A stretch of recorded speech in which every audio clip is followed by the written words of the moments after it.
Sorry. আজকে বাংলাদেশের ইতিহাসের অন্যতম একটি রায় হয়েছে। আপনারা যারা বলছেন শেখ হাসিনার মামলার কি রায় হলো, আমি বলছি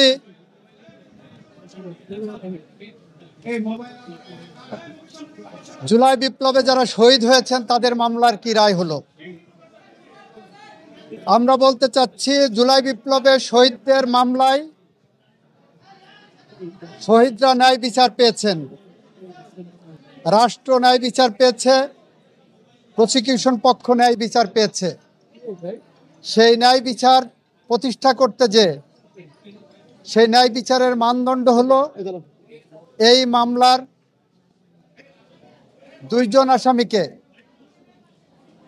সর্বোচ্চ শাস্তি মৃত্যুদণ্ড দেওয়া হয়েছে। একজন আসামি যিনি রাজসাক্ষী হিসাবে নিজেকে আদালতের সামনে উপস্থাপন করেছেন, সার্বিক বিবেচনায় আদালত তাকে 5 বছরের কারাদণ্ড প্রদান করেছে। আমরা মনে করি শহীদদের প্রতি, দেশের প্রতি, এদেশের মানুষের প্রতি, গণতন্ত্রের প্রতি, সংবিধানের প্রতি, আইনের শাসনের প্রতি এবং আগামী প্রজন্মের প্রতি দায়বদ্ধতা পরিশোধের স্বার্থে এ রায় একটি যুগান্তকারী রায়। এই রায় প্রশান্তি আনবে, এ রায় ভবিষ্যতের জন্য একটি বার্তা, এ রায় বাংলাদেশে ন্যায় বিচার এবং আইনের শাসনের জন্য একটি মাইল ফলক হয়ে থাকবে। এটা আমাদের কথা। সবাইকে ধন্যবাদ। কোন অভিযোগে যদি কি সাজা হয়েছে যদি একটু বলতেন। যে অভিযোগগুলো সাজা হয়েছে আপনারা শুনেছেন, দীর্ঘ আলোচনা হয়েছে।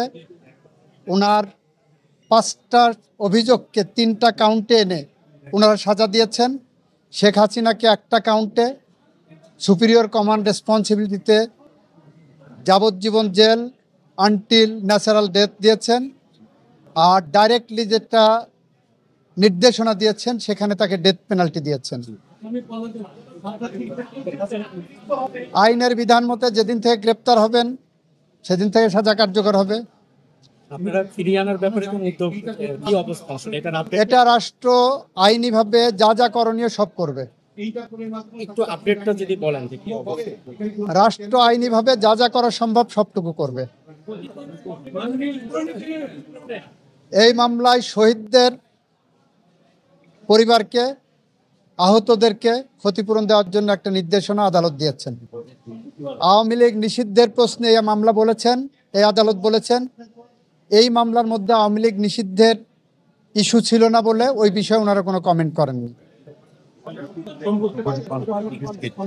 শেখ হাসিনা এবং আসাদুজ্জামান খান কামাল সাহেবের বাংলাদেশে তাদের সমস্ত সম্পত্তি ক্রোক করা হয়েছে, বাজেয়াপ্ত করা হয়েছে। আর কোনো প্রশ্ন? যে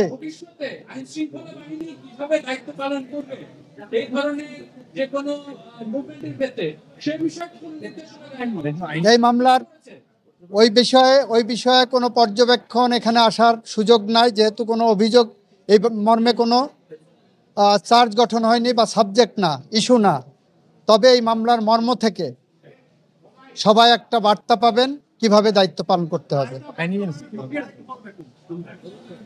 রায় বাস্তবায়ন আইনি পথেই হবে, আইনসঙ্গতভাবেই হবে। বেআইনি বা আইনসঙ্গত নয় এরকম কোনো পথ সরকার অবলম্বন করবে না। পলাতক থাকা অবস্থায় আপিল করার সুযোগ বাংলাদেশে না বিশ্বের কোনো দেশে আছে বলে আমার জানা নাই। স্যার, শেখ হাসিনা তো ভারতের বসে গণমাধ্যমে কথা বলেই যাচ্ছেন।